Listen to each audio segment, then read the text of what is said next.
तो हम लोग आज प्राचीन भारत का रिवीजन करेंगे। जो तुमको पता होगा बोलना, जिस नहीं पता होगा रिवीजन करते चलना, ठीक। तो देखो प्राचीन भारत में स्टेप बाय स्टेप समझेंगे क्योंकि लंबा है। प्राचीन भारत बहुत बड़ा टॉपिक है, ठीक है। तो छोटा छोटा हम टॉपिक पर कवर करते चलेंगे। पूरा पूरा प्राचीन इतिहास देखेंगे, मतलब प्राचीन भारत में क्या क्या घटना हुआ था सब। तो सबसे पहले इतिहास के पिता किसे कहा जाता है, ये क्वेश्चन आएगा तुमको। हेरोडोटस को इतिहास के पिता कहा जाता है। हेरोडोटस निवासी था तो यूनान के। आपको प्रश्न पूछेगा कि इतिहास के पिता कौन है, कहाँ के निवासी थे, तो आपको याद रखना, ठीक है। सबसे पहले मानव क्या चीज का आविष्कार किया था, तो आग का आविष्कार किया था। सबसे पहले मानव आग का आविष्कार किया था। लेकिन जब पूछेगा आपका पहिया का आविष्कार कब हुआ, तो नवपाषाण काल में। तो नवपाषाण काल में पहिया का आविष्कार हुआ था। कृषि का आविष्कार भी नवपाषाण काल में हुआ था, ठीक है। आग जलाने की कला मानव जो सीखा था वो पूरा पाषाण काल में सीखा था, समझ रहे हैं। आग जलाने की कला, आग जलाना समझ रहे हैं ना। आग जलाने की जो कला सीखा था पूरा पाषाण काल में सीखा था, ठीक है। आग जलाने का कला, और मानव को होमो सेपियंस बोलते हैं। वैज्ञानिक नाम क्या है, होमो सेपियंस, यानी ज्ञानी मानव होता है। क्या होता है, ज्ञानी। तो सबसे पहले आग जलाना सीखा था। क्या जलाना, आग जलाना। पशुपालन का प्रारंभ सबसे पहले मध्य काल में हुआ था। पशुपालन समझ रहे थे, अपने लिए जरूरत के लिए पशु को पालना। तो पालने की जो काम चालू किया कब से, मध्य पाषाण काल में, ठीक है। भीमबेटका एक पुरातात्विक स्थल है। भीमबेटका क्या है, हाँ। तो भीमबेटका प्रसिद्ध है गुफा शैल चित्रों के लिए, गुफा शैल चित्रों के लिए, ठीक है। जो रायसेन जिला में है, जो मध्य प्रदेश में पड़ता है, ठीक है। भीमबेटका कहाँ है, मध्य प्रदेश के रायसेन जिला में। विश्व का सबसे प्राचीन प्रथम अभिलेख है बोगाजकोई अभिलेख। ये एशिया माइनर से प्राप्त हुआ। कहाँ से, एशिया माइनर से। एशिया माइनर से कहता है आदि मानव ने सर्वप्रथम सीखा था आग जलाना। आपको याद रखना है, आग जलाना, पत्थर में टकराएंगे ना तो आग जल जाता है, ठीक है। मानव सर्वप्रथम प्रयोग किया था धातु, कौन सा धातु प्रयोग किया था, तांबा। तो मानव सबसे पहले जो प्रयोग किया था वो तांबा धातु था। कौन सा, तांबा। इसको क्या कहते हैं, लोहित अयस्क, ठीक है। सबसे पहले पालतू बनाया था कुत्ता। कुत्ता को पालतू बनाना स्टार्ट किया। सिंधु सभ्यता का जो कार्य है, कार्यकाल को 2500 ईस्वी पूर्व से लेकर के 1750 यानी 1750 ईस्वी पूर्व माना जाता है। सिंधु सभ्यता का जो कालखंड बांटा गया है 2500 से लेकर के 1750 ईस्वी पूर्व। सिंधु घाटी सभ्यता थी आदि ऐतिहासिक।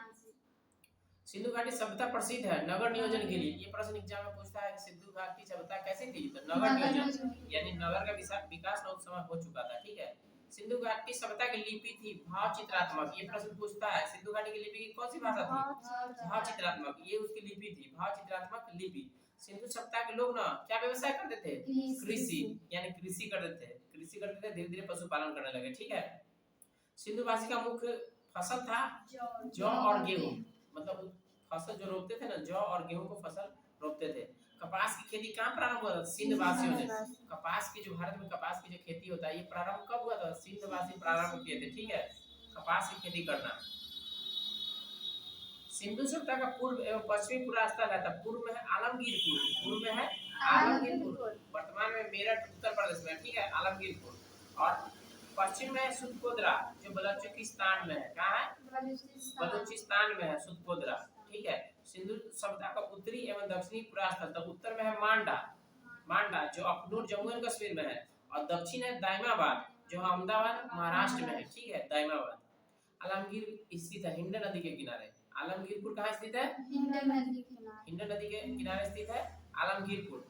मांडा स्थित है चिनाब नदी के किनारे। मांडा कहाँ है, चिनाब नदी, मांडा चिनाब नदी के किनारे है। सिंधु सभ्यता कैसी थी, नगरीय सभ्यता, कैसी, नगरीय।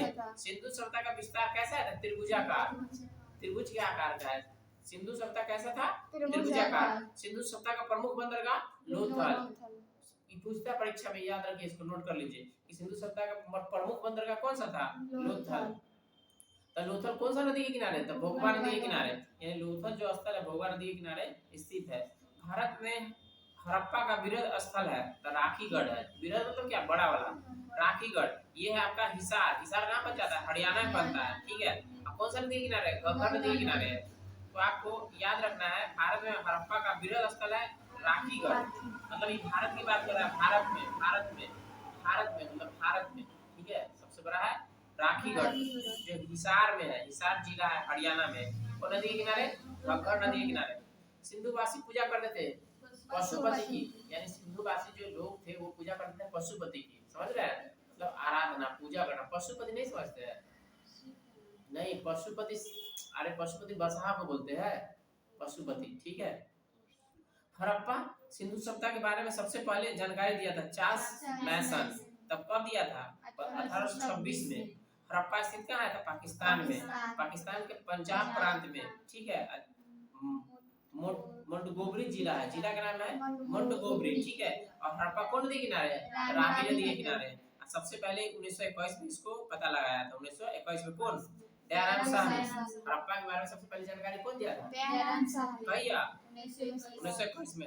हड़प्पा की सभ्यता कैसी थी? कांस्य युगीन। हड़प्पा सभ्यता कैसी थी? कांस्य युगीन।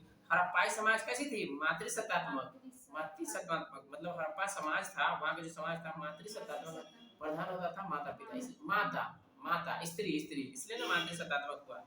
स्वास्तिक चिन्ह देन है हड़प्पा संस्कृति के। स्वास्तिक चिन्ह जानते हैं ना आप? हाँ, तो सूर्य को समर्पित है स्वास्तिक चिन्ह। तो स्वास्तिक चिन्ह किसका देन है? हड़प्पा सभ्यता की। हड़प्पा वासी का रुचि क्या था? शतरंज खेलना, शतरंज खेलना। धौलावीरा स्थित है गुजरात में, गुजरात के कच्छ जिला में। धौलावीरा कहाँ है?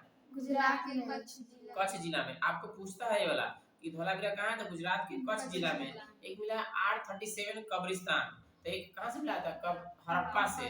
837 कब्रिस्तान। कब्रिस्तान क्या होता है? जहाँ पे लोगों को दफना देते हैं मिट्टी के नीचे, वही ना कब्र हुआ।